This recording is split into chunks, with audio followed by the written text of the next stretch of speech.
I don't know if I told you, but last weekend I healed brothers in the Congo and a brother in Sweden.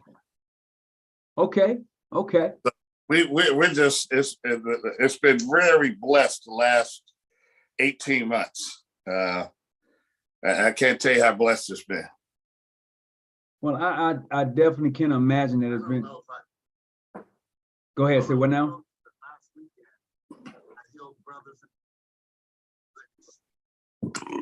Okay. We're just it's been very blessed. 18 months. Right.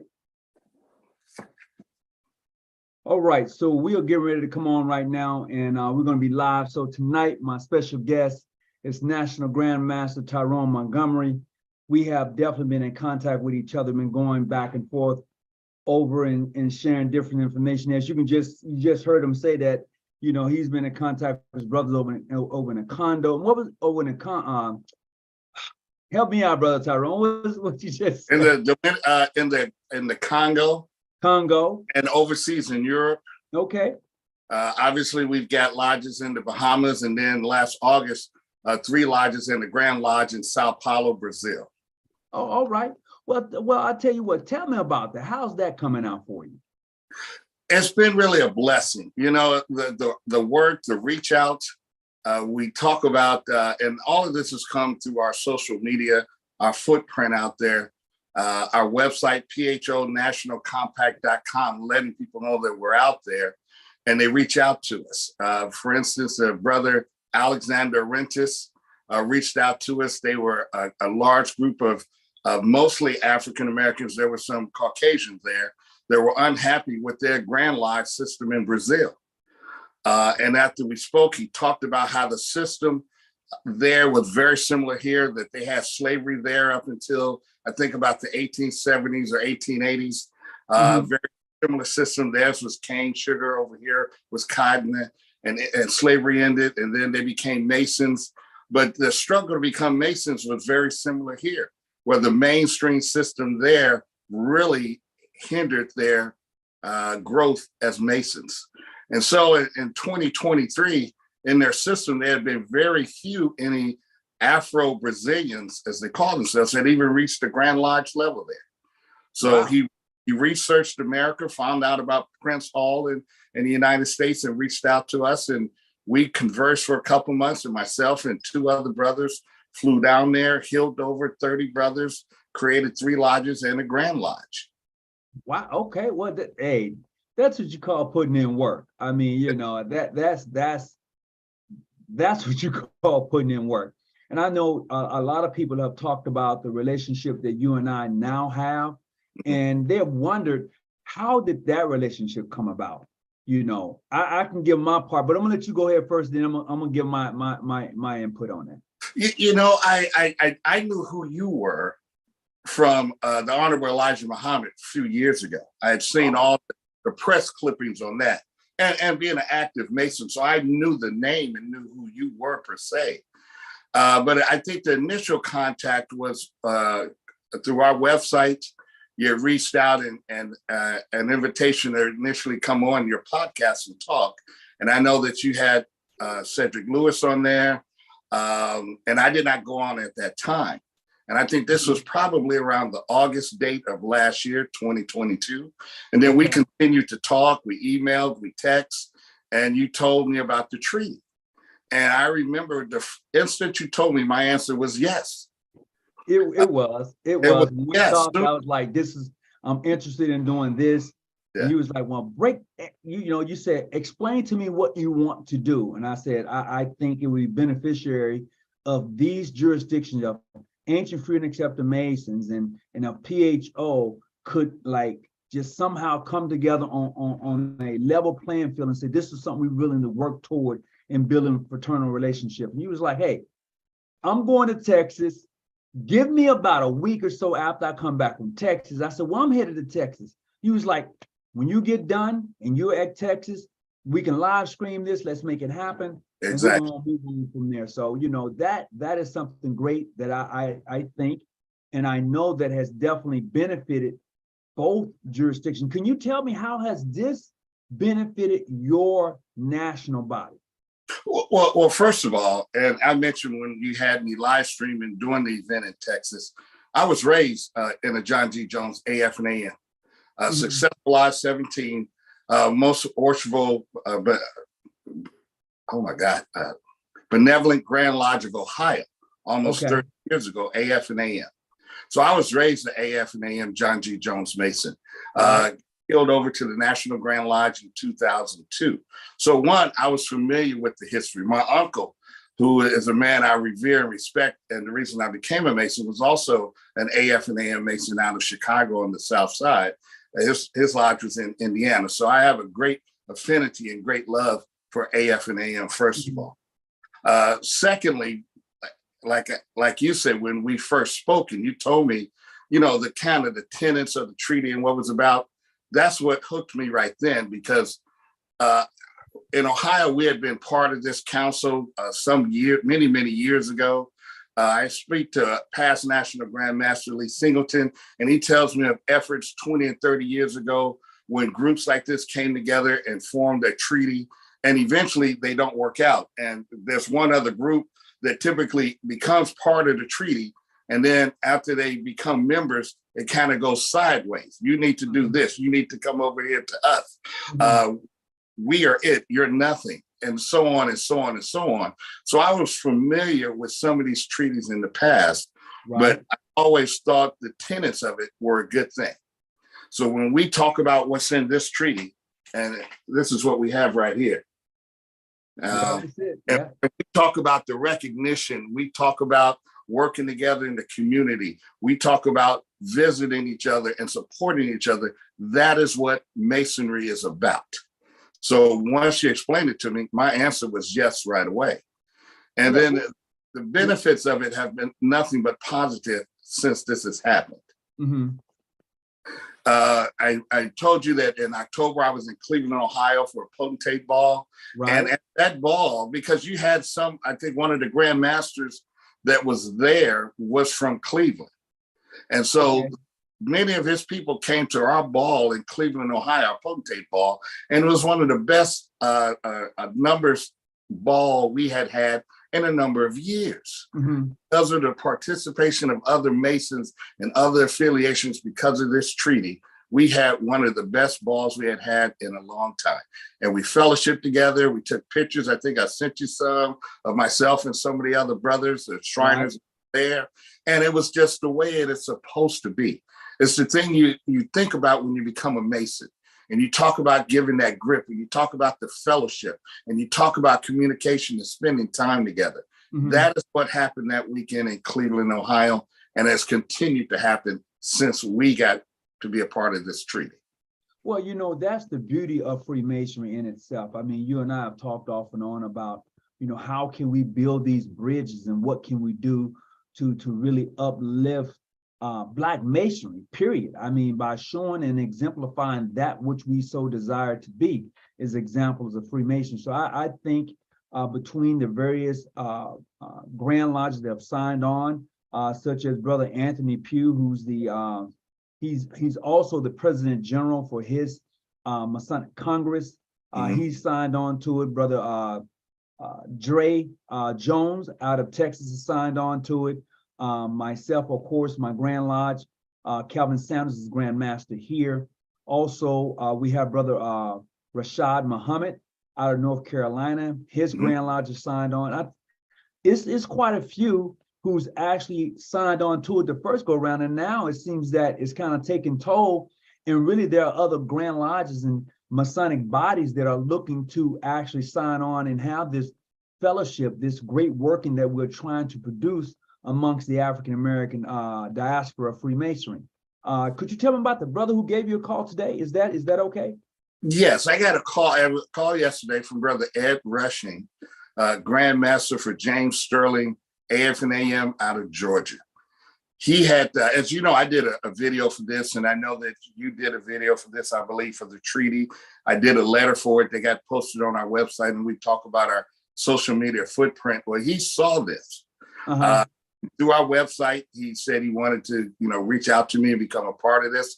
I called Grandmaster Rushing yesterday and we talked. I told him what the treaty meant to me, my understanding of it. And he says, I want to be a part of it. And so I said, okay, well, I will pass your information on to Tony, Brother Muhammad, and he'll reach out to you because he's the one that brought this together. You know, he's kind of the cement that brought all these, that's holding all these bricks together. You know, we're building this treaty of upholding what we believe are the tenets of Freemasonry. And so, again, hold on a second. It's not that we believe that it is. It is. This is the tenet of Freemasonry for which we have laid this foundation on. Yes. So we had a talk. I passed this information on to you, and hopefully, you know, he'll eventually be able to sign the treaty as well. And again, that's the purpose of this. And I want to, and I know there's going to be people out there that are going to talk about historical things. But there are things out there that are 120 years old, 150 years old, that Black Masons are arguing over. And there's not one of us that's Moses that's 200 or 300 years old that can say we were there when this happened. And if we can't sit down together and work as men, as Masons, and as brothers, that says a lot about it. So again, the treaty is so important. And it's important, as I just said, as men, right, as African-American men, but more importantly, as Masons, when we look at the tenets, to be able to, and again, forget things that happened 100, 150, 200 years ago.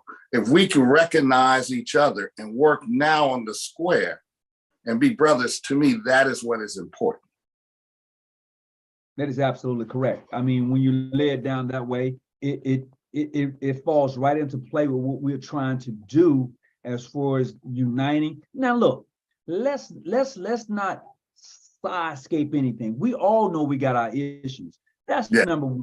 When we recognize that we all got our issues, we're all trying to be better men and bring forth a better organization or a better Grand Lodge by coming together and having this fellowship, this unification. I'm not saying that I got to do what you say do. You're not saying you got to do what I say do. But what we're saying is we can work together for the benefit of the brotherhood of Freemasonry amongst African Americans. And this is what they need to see. When I say they, I'm talking about the community at large. I'm talking about people who talking about how splinter Freemasonry is. This here is where you can say we're not splintered. We're working together. This is where you can say we're truly laying that foundation and using that cement of brotherly love, that trial, and spreading that cement amongst ourselves to show what we're all about. We ain't got to agree on everything, but we can agree to disagree and show fellowship and love amongst each other. Absolutely, absolutely. And I agree with everything you just said there. And we talk about the Black Freemasonry community being splintered. And, you know, that when you look at it, it weighs heavy on my heart. And I think it does to you too, as well, because of the efforts you put into this to bring the Black Masonic community together. And the fact that we can go out and support each other events, work together in the community, be it in food banks, be it in men's shelters, be it in women's shelters, be it in educational prospects. The fact that we can work together is so important. And it's something that we should be doing, more importantly. It's something that we should be doing. And again, it can be black, white, up and down. We can have disagreements. We don't always have to agree on everything across the board, but we should be able to agree that we are brothers and that we are Freemasons and that we can work together. You know, before I go any further, a sister of the Order of the Eastern Star just posted, what is her name? I just seen her name. Sister Love just posted that she's going to be joining the Eastern Star on Tuesday. I want to send her a big shout out. I want to tell her, look, enjoy the Order of the Eastern Star. What they should be teaching you in that order is definitely how to be a better woman as far as dealing with those 5 principal herons. And I want to congratulate you on your acceptance. I want to congratulate you on your journey. Big shout out to you. And just so you know, we have the National Chancellor for PHO continue to build together. This is his name is Ancient York, right? And also You know who that is? Because that's I don't. Chancellor. Oh, okay. All right. Brother True, I'm sending a big shout out to you. Let me see who else. Brother John Hall, how you doing, sir? Brother Gregory Brown, Sylvester Williams, Jerry Bishop. Those who are in the chat room, I want to say thank you for tuning in this evening.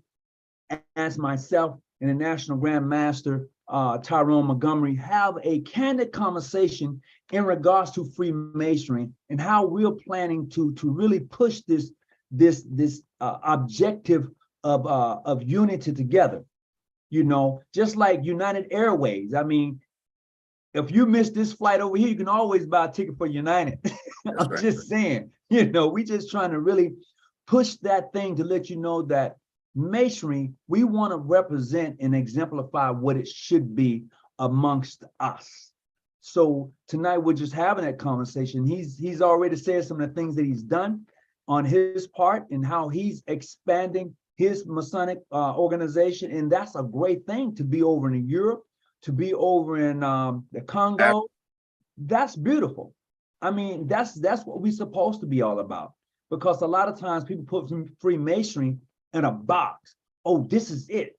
You're here in America, and if this is all you think of when you think of Freemasonry, you are sadly wrong. You are sadly wrong. So, National Grand Master, how is that the brothers over in Brazil doing right now? They're actually doing quite well. Like I said, they've added members to the Royal Arch. They've got a chapter over there, not enough for a grand yet, but they've got a chapter of Royal Arch over there. They've increased their numbers over there. They're actually, I left the Grand Master with a certificate and also made him a National District Deputy. So he's able now to add lodges outside of Sao Paulo for us. So he will be adding other lodges in Brazil for the National Grand Lodge. And that's Brother Alexander Arentis. So he travels out and talks to other individuals. So not only is he growing the 3 lodges in the Grand Lodge, he's looking to expand in the areas outside of Sao Paulo for us. And we hope to see him in July at our national workshop in Raleigh-Durham. But they seem to be doing exceedingly well. And we actually had a great time over there. We're only over there 4.5 days, but filled with a lot of work, a lot of questions, a lot of brotherhood. They took us out to eat twice and took us to one of those Brazilian barbecues where they come around and slice the meat off. And we have a couple of those places here in America. But I tell you over there, man, when they came, they had nonstop there. You have to tell them back away.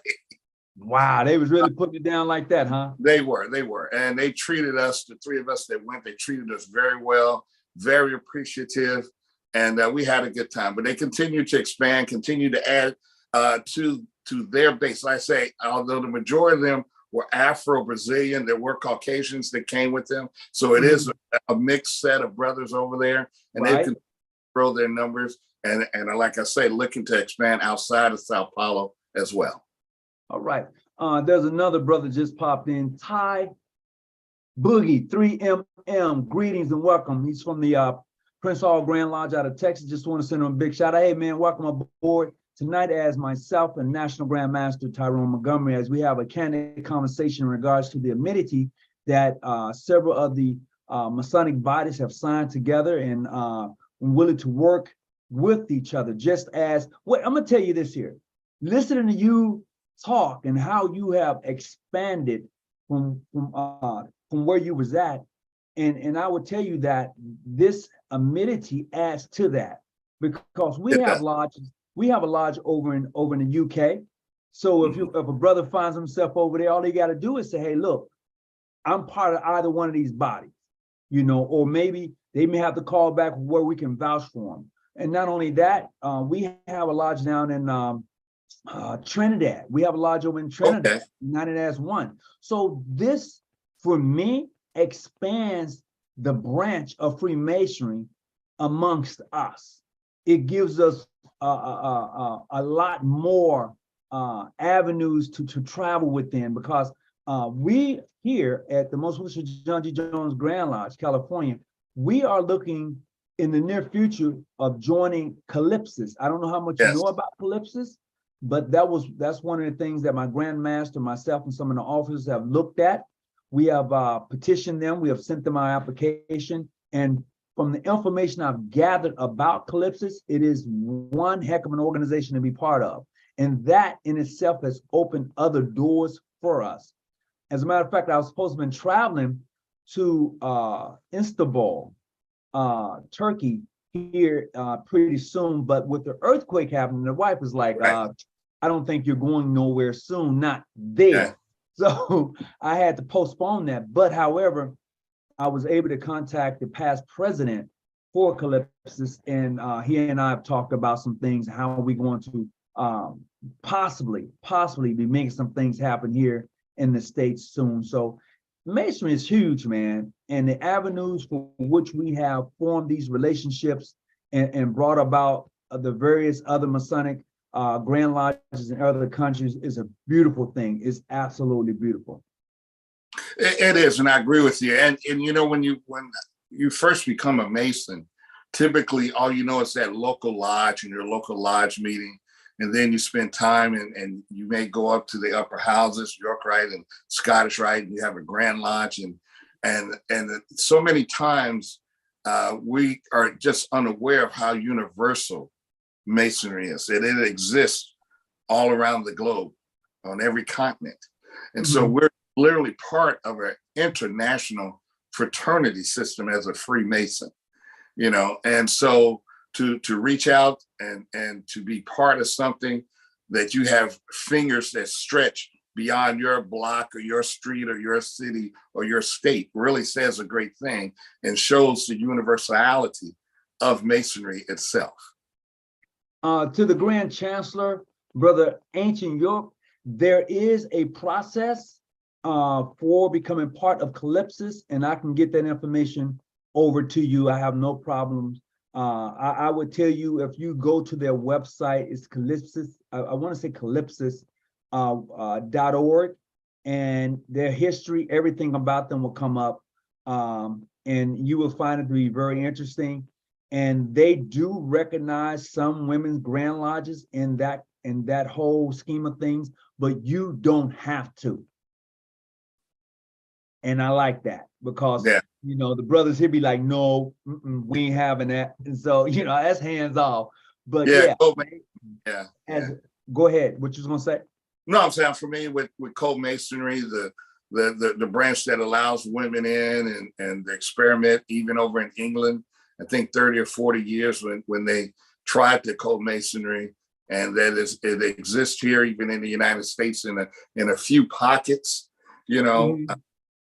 But I think for the most part on the American side, I'm not sure how well spread it is or how well received it is. As we, you know, fraternals and sororities tend to stick to just being all men or all women at the base level. But I am familiar with co-masonry. Well, I would tell you this: there's a Grand Lodge, female Grand Lodge of California. Female Grand Lodge of New York. Now, there are several other Grand Lodges. They're not as public as those two are. I had the opportunity a few years back to actually go watch the inaugural ceremonies for Grand Lodge officers. It was open to the public for the female Grand Lodge of California. It was beautiful. It was more spiritual than anything. They had the candles, they had the incense, they had the stage. It was something that I hadn't yet experienced as far as that was concerned, only heard about it, but to actually see it, it was something beautiful. Even some of the Grand Lodges of California, mainstream Masons were there for their inaugural ceremonies, because they did it at one of their buildings in Los Angeles. And man, I got drugged through the sands for that. You shouldn't have been there. I'm like, brother, you don't even recognize me. How you gonna tell me where I shouldn't have been? I thought that was comical. But it was something beautiful to be, because it was just open to the public, and a lot of people came out to check. That's good. And you mentioned that this is open to the public, and I think, you know, that's one of the things I know that we try and take advantage of. You know, St. John's Day, you know, having public events, family events, our anniversary and Christmas events.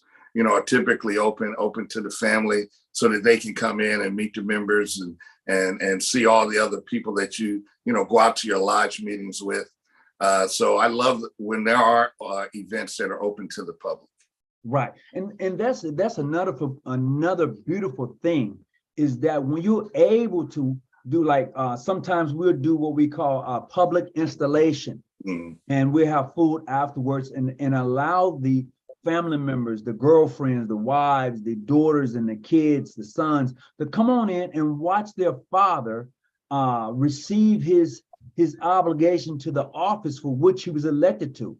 And that brings the cohesiveness of the family together. I mean, that just pulls everything together. And a lot of times, because brothers haven't experienced it or they haven't done it, it doesn't get shown in that likeness. And I think that's something that would help most lodges is to do something publicly like that. That is such a beautiful thing to do. Yeah, agreed. Yeah. So my next question is going to be this. What's next for the National Grand Lodge? What's the next big ticket? Well, as I talked about, we're continuing to work on our growth here in the United States, continuing to work on the growth internationally.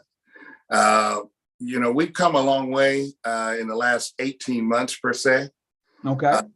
And from July of 2021 to right now, we've had good growth. And like I said, international was something we didn't necessarily sought, but it came to us and we welcomed it with open arms. So we're going to continue to expand and grow. We're getting other things done on the business side. We've got our Jefferson D. Tufts Senior Scholarship back in place, which we're going to be doing this year at our workshop.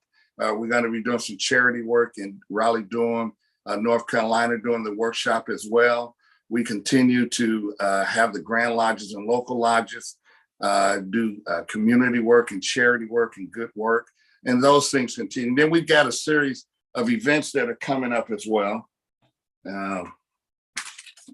So what we got is the St. John's Grand Lodge of Virginia is having a Blue Lodge, OES, Royal Arch, and HOJ workshop Saturday, March 18th in Roanoke, Virginia. And let's get this straight. If you are out in Virginia, listen to what the National Grand Master is saying. If you're out that way and you are part of this amenity, now I ain't speaking for him now. He's saying this is what's on the agenda, so go right ahead. Okay. So first of all of this should be and will be posted on our website, which is phonationalcompact.com. Okay. So we have Sahara Grand Temple Gala. Sahara Grand Temple of Virginia is having a gala April 7th through 9th at the Holiday Inn at Virginia Beach. And again, this is an event, a gala event, Shriners and Daughters. And again, they would love to have a full house, have people come out and enjoy themselves. Gala is where we're going to do a creation. So there'll be nobles and daughters being made. All right. There'll be a banquet and capping of the fez. So it's always a good time at the galas. We have Arabia Grand Temple of Georgia have their gala day, April 21st to the 23rd at the Hampton Inn in Thompson, Georgia. We have Delphi Grand Temple of Ohio having their gala day, April 28th through the 30th in Cleveland, Ohio, at the Doubletree in Westlake, Ohio. And then we're having our 117th National Grand Masters Council and National Department Head Workshop, July 12th through the 17th in Raleigh-Durham, North Carolina. But as far as all those gala events, that's where we get together and we can commune together. We can spend time in hospitality together. We could have dinner together. Those events will be open to guests, to Masons. You don't have to be a Shriner or a daughter to attend. You just go to an event and have a good time. So all of those events, again, all information, all those are at our website. So there's a lot coming up for our lodges and chapters and various upper houses, be they the Shriners, the Royal Arch, the Daughters, everyone's got something going on at some point throughout the year. It seems that way, man. You make me want to go pack a suitcase and travel over here. That's real. I have a very close friend of mine, the one that called earlier. He's up in Raleigh. I've been there a couple of times to visit him. So you might make me want to pack a bag and just go there and hang out until your session starts. And for those that haven't gone, when you go there, there's hospitality, there's food, there's entertainment, there's dancing, and for us, there's a lot of bid, whist, and spades card games going on in hospitality that sometimes can go well into the night. And that's where the fellowship happens, when you're sitting across from someone and you're playing cards with them. That is a good time, and that fellowship is what brings us together. So the brother was just asking. He said that could you tell them again where they can find an information on your website? What's the name of your website again? It's PHO nationalcompact.com. PHO nationalcompact.com. That's where you can find an information at. Yes. Okay. All right. So go there. You'll find all the information you want to. I'm from the UK, so it's different here. Oh, no. It depends. Brother Jay, I think that's a Brother Jay. If you're in the UK and you're a Mason, hey, we have a lodge over in the UK called, the name of that lodge is Mystic Lodge number 619. Okay. And they're in the UK. As a matter of fact, they don't meet too far. He said they meet probably about a block and a half from where the Grand Lodge of England meets, that famous Masonic hall. He said they have a hall about maybe a block or so from there. So the wishful master of that lodge used to be part of the Grand Lodge of England. He's an African, well, I was going to say African American, but he's a brother from England. Okay. And he felt that, hey, that type of masonry wasn't suiting what he thought he wanted to get out of it. It wasn't doing it for him. So he reached out to us some years ago, sent me all of his information, his dues card, his membership certificate, his and everything that he had received from them to prove to me that, hey, you know what, I was there, and hey, I'm looking to do something different. And we granted him a dispensation to do just that. And now that lodge has grown and continued to grow. So, and I tell many brothers, when you go over there, I can get you his information, let you know when they're meeting, and get you the invite. But it's up to you to take that chance and go. So nobody can ever say, well, I'm going to England and you can't go. Yeah, exactly. So those, to me, that is just one of the unique things that we're trying to accomplish, not only here, but I believe with both Masonic bodies. As we grow, we all grow. We grow together. There's no like, I'm better than you type of thing. It's like, hey, this is what I got going in Virginia. This is what I got going over in Ohio. So if you are a Mason, if you just want to just come and hang out with us, you can do that. Yes. And this is the atmosphere that I believe that both of us want. And those Grand Masters such as Dre Jones, as a matter of fact, his grand session is going to be in May in Houston, Texas. I want to say the last weekend in May, Dre Jones grand session, H.B. Turner Grand Lodge. Okay. So I plan to attend that. Just waiting for everything to kind of clear up, but definitely want to be there to support my brother. That's just some of the beautiful things that we try to do and explore masonry and push it forward and make it as progressive as possible. Okay, 619, I check it out. Oh, that's no problem. As a matter of fact, the wishful master over in the UK, his name is Drew White Muhammad. Okay. And he has a YouTube channel because he has like 3,000 books. Wow. So he does a book review. I said, man, you could do a book review once a day, and it would Jesus, it would take you it'd take you a few years to go through them. So he's been doing a book review on his YouTube page. Is Mystic Lodge 1619 is the YouTube channel, if I'm not mistaken, and his name is Drew White Muhammad. He's the wishful master over there. So Jay, if you're looking for him, that's where he's at. We have a white and black together in our lodge. It's all good. Oh, that's no problem. There's no, hey, there you go. That's his name right there. That's no problem, as it should be. Brother Jay said we have black and white in our lodge.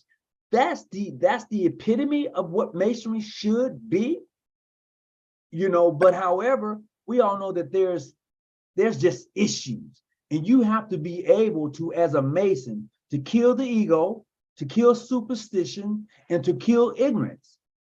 Once you are able to kill those three things, your lodge will be a better lodge. No matter if you got black, Filipinos, Mexicans, once you are able to kill those three things off, your lodge is going to be better off. But what happens, what we find is that we allow the ego to come up. We allow superstitions to get involved. We allow the stupidity to come and to come and take place within our foundation. And there it begins to crack. And when things crack, water seeps through. Water seeks its own level. And when water seeks its own level, its level, it would tear up things. So what we're trying to do here is really cement that brotherly love that we have within the foundation of Freemasonry. And it's going to start when those individuals like you and myself really step forward and say, this is what we want for Masonry, not just for myself, but for Masonry. Absolutely. Absolutely. I agree with you wholeheartedly. He said, I know that there's a lot of history we are born into. Oh yeah, that is so true. But you know, this is what we're trying to do. And I want to say this. Now I'm looking forward to seeing you next month. Good. You know, I'm going to be there in Texas. I think I'm going to be probably about 40 to 50 miles from you, from where I'm going in Arizona. But I'll make sure I get you the address. Maybe we can meet somewhere in the middle. Or if you come to where I'm at, we're doing a big cookout. So you're certainly welcome to come and fellowship. That door is open. That's great. I tell people I work hard at this. This is on purpose. Right. Yeah. I enjoy a good barbecue. So yes. Oh, no doubt about it. My lodge brother, Brother Byers, who's a member of True Kinsman Lodge, he lives in Arizona, and he's opened his home for us to come out to fellowship. It's a beautiful home, you know, Arizona. He's like, dude, I got you, you know. Okay. So this is where we're going to be at, fellowshipping, and some of us got hotel rooms, but you know, that's the meeting spot for us that on that Saturday. So I'll make sure you get that address and everything. All right, good. I look forward to it. I really do. Ashley Montgomery, I'm going to Dad's. That's my daughter. Is that your daughter? That's my daughter. Oh my goodness. Oh my goodness. She's like, yeah. I'm Maricopa, Arizona, just south of Phoenix. So okay. I'm going, she's gotta try and tag along with me. Hey, ain't nothing wrong with hanging out with Dad, because where Dad goes, he gets served well. Trust me, he gets served well. So and this is what we try to explain, not only to our sisters who are part of the Eastern Star, but to the brothers. Well, you and I both know that the sisters don't travel like the brothers travel. They stay within their own circle, you know, but the brothers be like, hey, I'm going here, I'm going there. And they be like, wow. And, you know, the thing is to inspire and encourage sisters of the order to do the same. I'll share this with you. Here in Los Angeles, I'm in San Diego, but in Los Angeles, we have a thing called Meeting Under the Tree. This is an invite for other sisters of the Eastern Star from other grand chapters to come and fellowship. The door is also open for the brothers of different lodges. My grand matron has a nice sized backyard with a huge tree. And she's been doing this thing now for about maybe 3 to 4 years. It's called Under the Tree. And so once a month on a Saturday, depends on how the weather is, she said, look, we're meeting under the tree. And man, you're talking about a good celebration of the craft, of the sisterhood, of just what we're trying to display and want people to see. We want them to be welcome into the order. And, you know, it's kind of open to the public a little bit with personal invites. But we want them to see this is who we are. I mean, yes, we dress up in the black suits, the white shirt, the nice crisp bow tie with the shiny black shoes, and the sisters are in their white dresses with they sash. We do that, but we also like to enjoy ourselves. We also want them to see that the family of Freemasonry. Yeah, exactly. And those type of things are what also, when you talk about semi-public, when they can see us come together, whether it's a parade, whether it's an installation, whether it's St. John's Day, those things are so important for the community and the family to see our Masonic side as much as we can show them. So an event like that, is great. It's absolutely great. But those are the things that people need to see. We can no longer go to these meetings in these nice temples or wherever you may be holding your meetings and be so secluded to yourselves that people don't see the beauty of what Freemason or Order of the Eastern Star has. As a matter of fact, I was talking to a young lady yesterday and she's like, I know you're a Mason. Tell me about it. She was like, tell me about it. I said, well, what do you want to know? I want to know it all. I'm like, well, know it all. I'm like, oh, those secret things you guys do. I said, there's nothing secret about Masonry. I said, you can go buy a book. Yep. You can literally go buy the ritual. You can buy these. She was like, oh, yeah. I'm like, yeah. So she's like, yeah. I'm like, yeah. I'm like, looking at her. She's like, yeah. I'm like, you can buy the books. I'm not mad at you. I don't own or copyright those books. We do have our own books, but those you can order them. Let's just be honest. The ideal is going through the process. People can go pick up any book you want to, any ritual you want to, until you've gone through the process, right? Until you've gone through the rites of initiation and the passing and the raising and walking the line birth. Until you've done those things, you won't understand the book that you have before you. You won't understand how to decode it. You can read it, but you won't be able to decode it as it should be amongst the brothers. And that's absolutely correct. It won't make sense. Like I say, you'll be able to read it, but the context of it, unless you've gone through it, some of it will remain foreign. A lot of it will remain foreign. But you like I said, Barnes and Noble, Amazon, there are books you can order from there. So in that aspect, you're correct. There are no secrets. The secret is our bond, our brotherhood that brings us together and makes us Masons. And that experience of being initiated, passed, and raised is what creates that bond. And that's not something you can get from a book. No, it's not. I mean, it is absolutely not. But I'll tell you what, though, if you're not busy, if your schedule can allow it, in April, I just heard you said you got something happening in April. Mm-hmm. However, if your schedule can allow you to come to Vegas in April, I got something for you. Okay. I'm gonna give you the dates. Okay. April the 20, let me see, 28, April the 29th, which is a Saturday. We're gonna be there for 3 days. I'm gonna get there on Thursday, but the 29th of April in Vegas, we're doing our raising in the desert. Oh, wow. So if your schedule can allow you, throw on some nice blue jeans, a pair of gym shoes that you don't care nothing about, a nice little polo or a little jacket, and throw that apron on and come on out and have some fun. I will try. I'm committed to Delphi Grand Temple.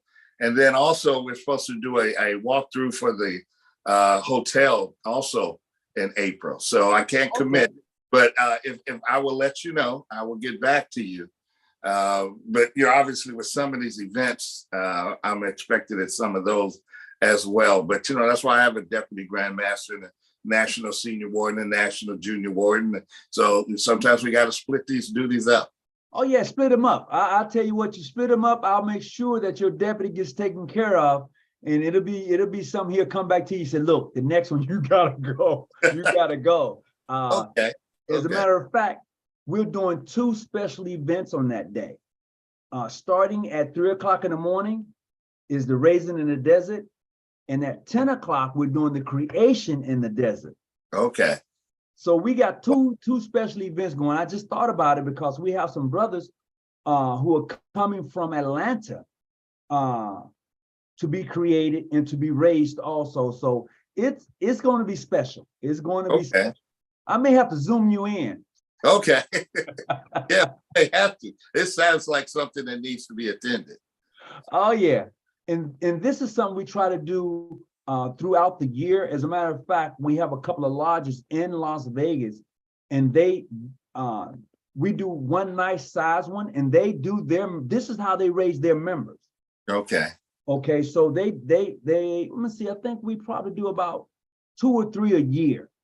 So I'm probably in Vegas every 3 to 4 months. I'm probably in Vegas. Great. Hanging out. Okay. Well, definitely. Yeah. That's only a short 6-hour drive from here. So yeah, well, there you go. It's about the same for me. Yeah. So, you know, that may be the central meeting point. So when an event come off, I'll definitely let you know when I'm there. And if your time allows you, and you being the National Grand Master, I know you have a very tough schedule. And if your time can allow it, you know, I love to have you come out and definitely participate in fellowship. You're not going to just come there and be, I'm going to watch. No, you're going to participate. And that's a memory you're going to keep for a lifetime. Let me tell you. I look forward to it.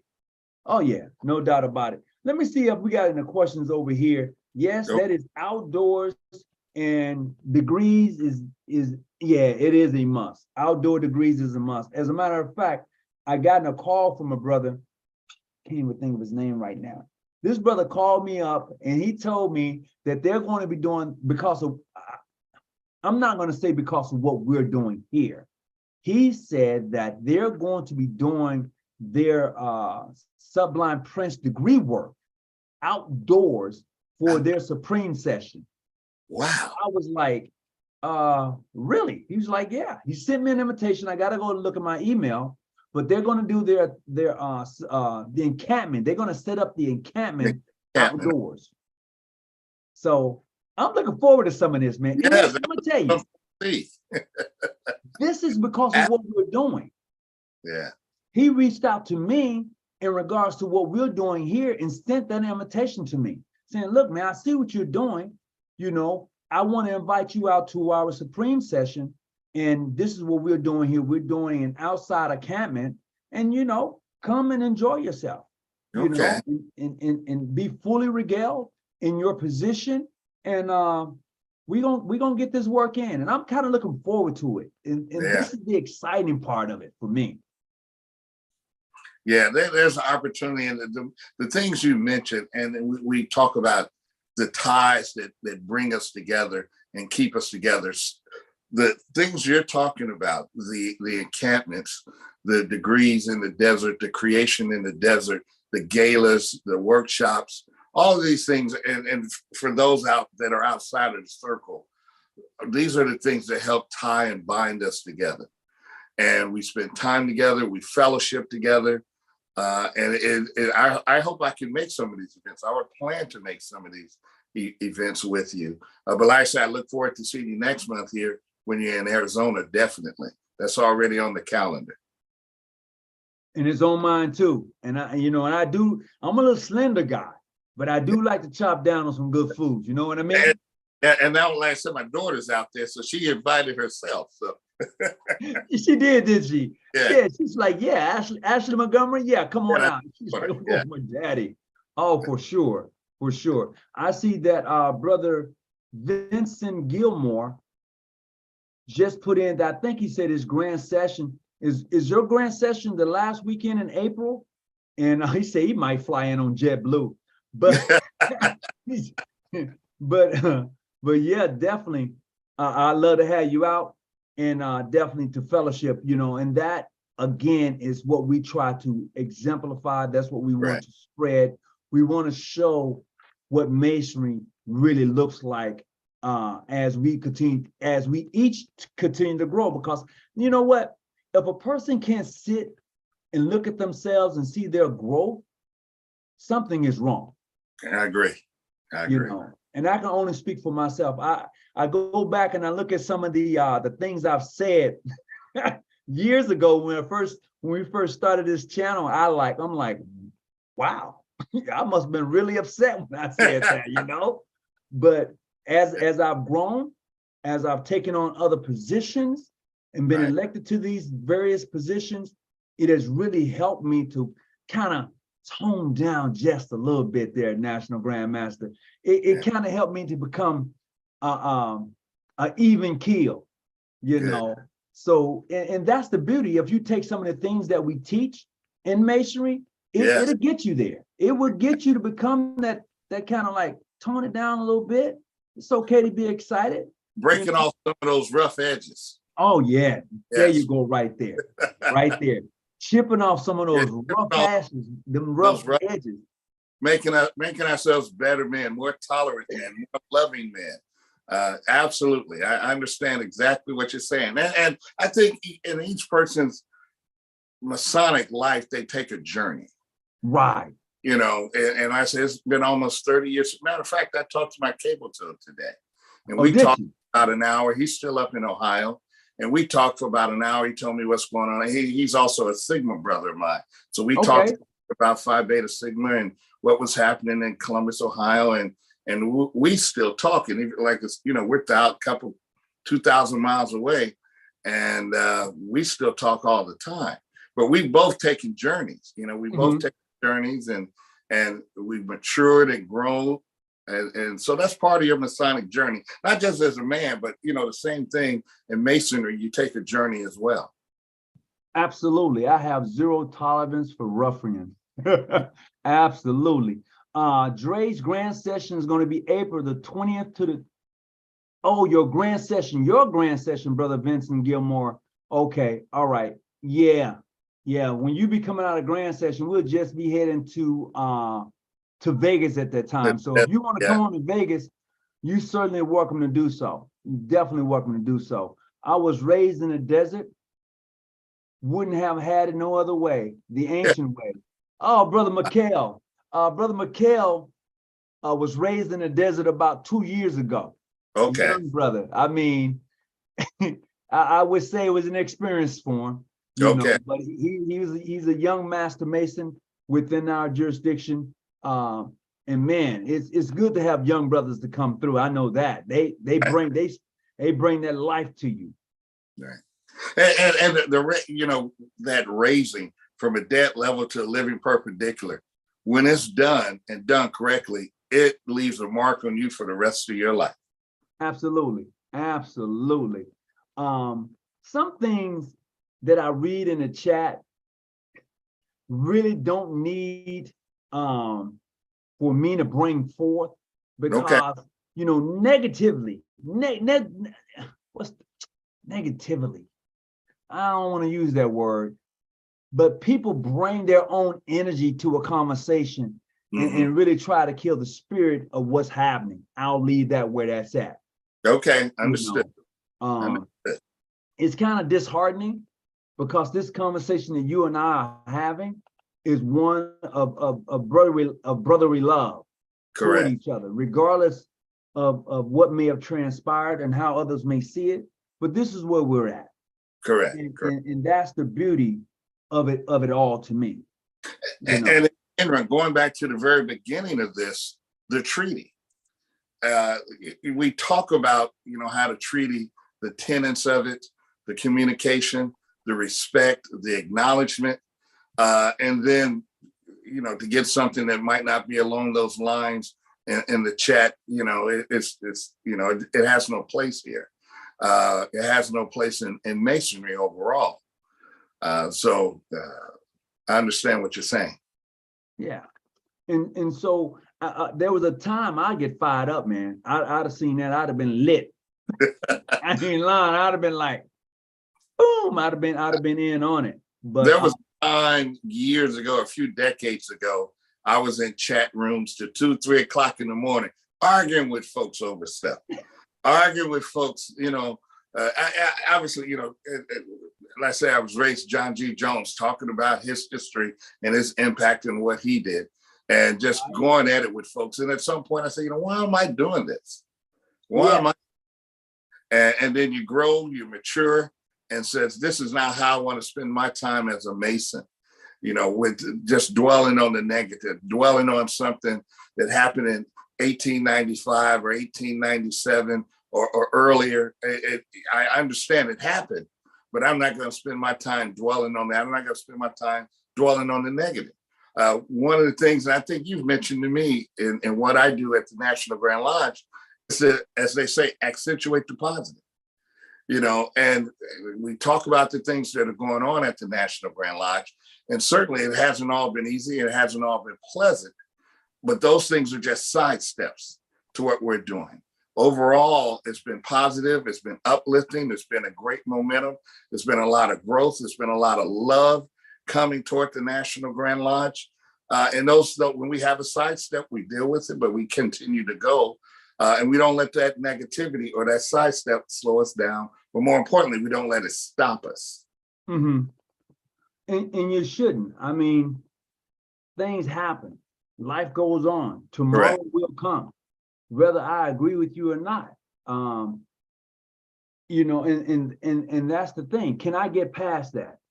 That's what I have to ask myself a lot of times when I'm upset at somebody. Can I get past it? Exactly. Go ahead. You can finish. Oh no, exactly. Again, exactly. I agree with what you're saying. Is getting past it and not and saying to yourself, I'm not going to let this person push my buttons. Absolutely. If there comes a point, like you say, you see something and it's not, in tempo with what we're talking about and doing at the moment, and we're not going to let it deter. It's not going to let us slow us down. Not going to let it, deter our positive momentum about what we're discussing here, about the treaty that you initiated, about the events that you have coming up, the events that I have coming up. We're going to continue to do these things and continue to grow and continue to fellowship. And that's how it should be. Correct. And that's really how it should be. My grand session will be held here in San Diego, California, October the 14th. That's a Saturday, and we're looking forward. If you're interested in coming out and fellowshipping with us, we got it in October, and I know that other Grand Lodges and jurisdictions and councils are having a lot of things that are going on throughout the United States and abroad. So, this is that time. This is what I really like about Masonry. The information that you put out, which gives me the invite to come and have that great fellowship, and the same here. And that spreads abroad with those brothers who are concerned about what Masonry should look like. And when I say concerned, I'm simply saying, I am a master Mason. My working tool is the trial. And if I don't take and use it to spread semen of brotherly love, then it's for naught. I can disagree with you and say, you know what, bro, we good. I'm not going to touch that and let that be where it's at. But man to man, we still can develop a relationship and work together for the benefit of us. That's just me. That's where I'm at right now. Absolutely. Absolutely. I couldn't agree with you more about what you just said. It's about the benefit, about the growth, about the positiveness, and not getting sidestepped by some of these other issues that can then lead you down a wrong path, a negative path, and just get off into other areas. Oh, yes, most definitely. Most definitely. As I sit here and glaze through the chat, oh my goodness. Once upon a time, I'd have been fired up, but now I'm like, okay, and this is where you take not only the trial, but this is where you take the level, because we know that water reaches its own level. And if you look at a level, it has the bubble of water and it tell you where it's at.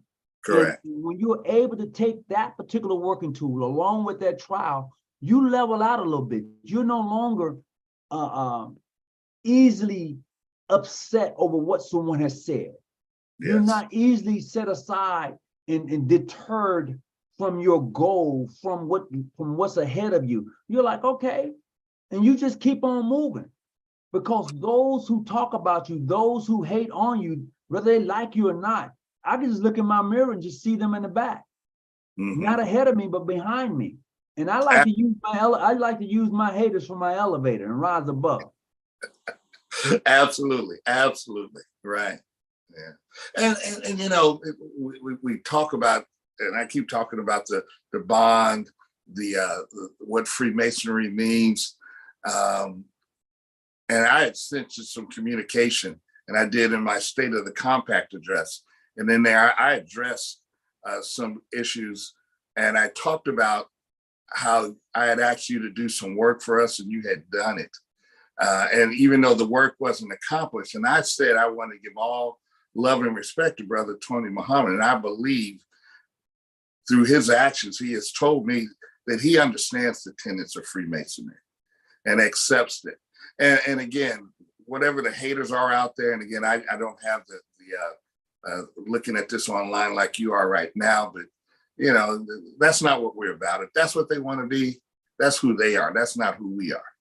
Well, I have Brother Nico Sanchez. He's making sure that they be respectable in the chat, and that's a great thing. But this is where that whole concept, again, if you're going to be a Mason, if you're looking to become a Mason, there are some protocols and procedures. We often say that we're looking to help good men to become better men.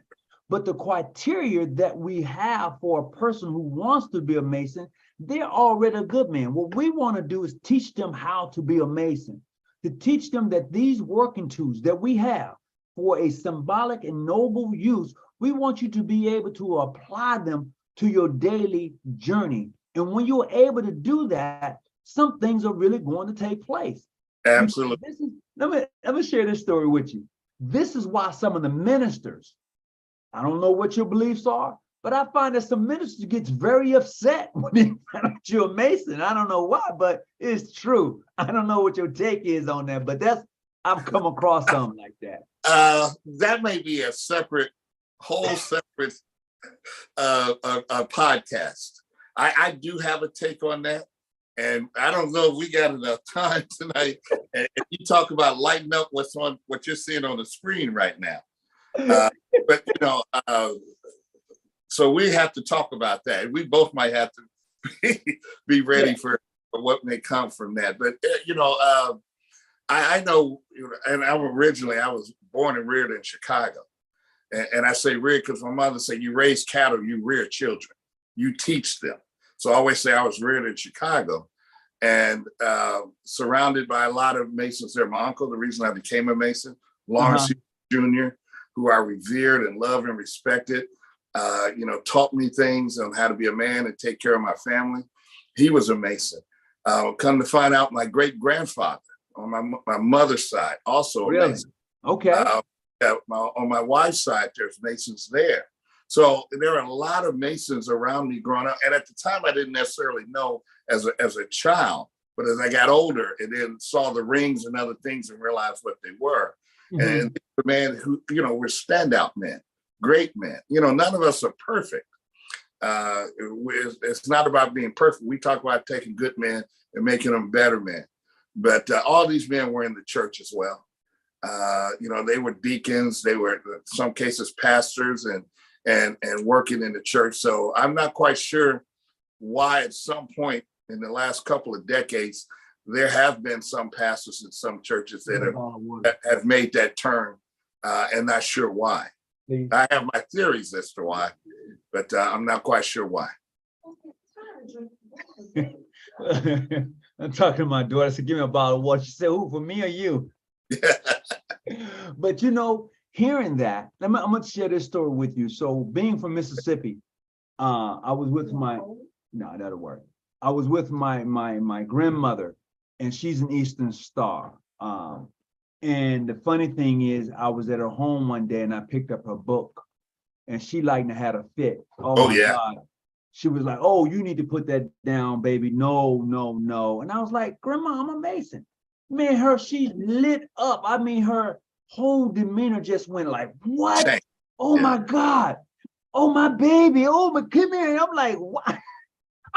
It was, but you know, those parents of those days did not really share the order of the Eastern Star or what it is to be a Mason with the family. It was real tight. It was real knitted. It was, you just weren't gonna, no, you didn't know who was who.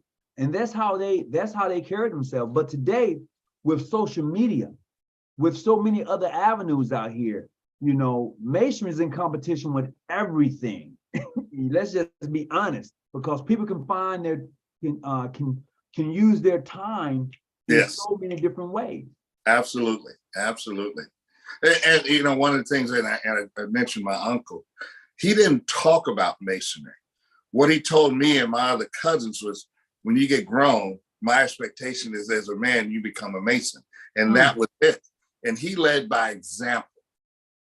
He expected you to say, look at what I've done, and say, you know, if you love and respect me and I tell you to do this, you do this. And as a small kid, you know, you didn't put it all together. But as you got older and saw it, and that's the reason I became a Mason, is because of the love and respect of I have for my uncle, and he passed during COVID a couple of years ago. But you're right; they kept it close to the vest. They didn't talk about it. You know, I wanted like to tell a story. We had a brother, Frank Glover. He was a worship master when I was raised. He raised me, and Glover was known to. You would walk down the street and he would have petitions in his back pocket. He could sit down next to you and convince you in a couple of hours of just having a conversation that you wanted to be a Mason just by talking to this man in a couple of hours. He was so enthusiastic. He was so open and so in love with being a Mason that it's what he talked about all the time. And I love, like I said, he's the guy who raised me, Frank Glover, out of a successful lodge in Columbus, Ohio. And unfortunately, we lost him a couple of years ago. Great, great man.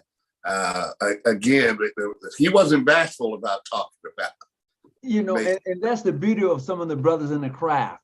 They're not bashful at all. They want you to become a Mason. They want you to see what it's all about, because of the love for the organization. And a lot of people don't understand why brothers have that type of love for that organization.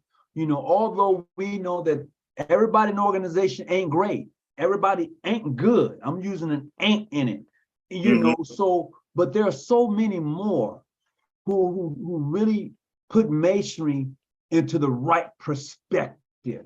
Correct. So many more, and they lead by example. And if something is out of hand, I'm quite sure a lot of them will step up and say, hey, this is not quite right. And this is what we need in Freemasonry. Like I said, for the umpth time, we can agree to disagree, but let's set aside those small disagreements and look at the bigger picture of what we're trying to do and accomplish. And with that being said, I think that puts everybody on the right road. Although I may be taking 5 north or 8 east to get to where I gotta go, I'm on the right road. It gets me there. Man, agreed. Yes. You know, and people often ask that question in regards to the differences in the Masonic family and the name and titles behind them, be it Ancient Free, International, PHO, PHA. The diaspora for African American Freemasonry is broad. It is just not one. It is just broad. You just have to pick the lodge that's going to be a beneficiary for you in what you're searching for. I don't care. For me, I don't care. But you need to find that lodge that's going to help you to become a good Mason. Absolutely. And you know, it's so important because, you know, you're going to be a Mason your entire life. So you given those rights when you're buried.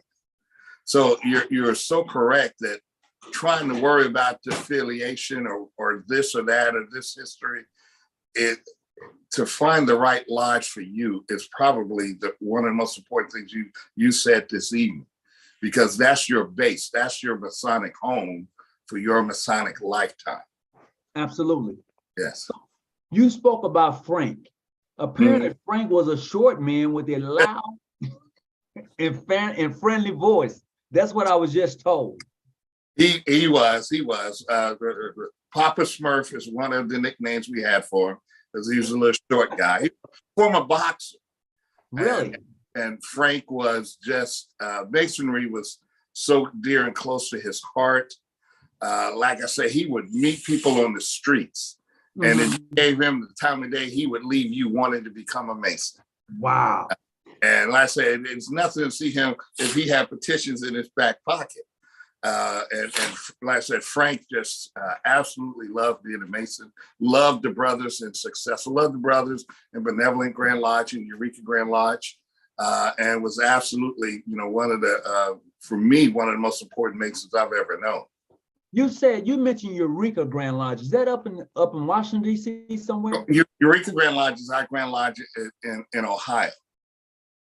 That Grand Lodge has a lot of history. It does. It does. Huh. Okay. Yeah. All right. Jefferson D. Tufts Sr. from there, Matthew Brock from Eureka, and now myself are the third National Grand Master from Eureka Grand Lodge of Ohio. Okay. Well, Samuel Jackson, go. Anyway, with that being said, I think we've been on here for about maybe a little over an hour. I want to say definitely we're going to come back because that topic that I touched on, I mentioned, that's going to be one for the ages right there. Okay. That's going to be one for the ages because I think that you have something you want to get that you really want to say. Well, I said that'll have to be its own separate broadcast.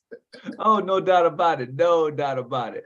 So look, with that being said, I want to thank everybody for coming and sharing their moment, their time with us. And especially National Grand Master Tyron Montgomery. He and I have definitely developed a homeboy type of relationship just through our conversations and what we both are trying to accomplish in Masonry. And I know he and I have talked, and we've both gone through some things in Masonry. So, and it's what it is. I mean, but the joy of the fellowship and the brotherhood is what really counts. So, Grand, go ahead and give us a outro here. Well, first of all, I want to say thank you for the invite tonight. Thank you for having me on. I know we talked about it in the past, and at the time, when you first asked my schedule, I think I was going to Brazil, and then September came up. But I did tell you that I'm committed to coming on. So one, thank you for having me on. I enjoyed it. I respect you. I love you. And I look forward to the next time. So thank you very much. Well, you heard it for yourselves. You say you're looking forward to the next time, and that's going to be hot. So with that being said, I want to bid everybody a great day. I hope that you each are doing well. So until next time, as always, we are not your study guides, but we are here to help you study. Keep your light on, stay out the bushes. Until next time, peace and be well. Have a blessed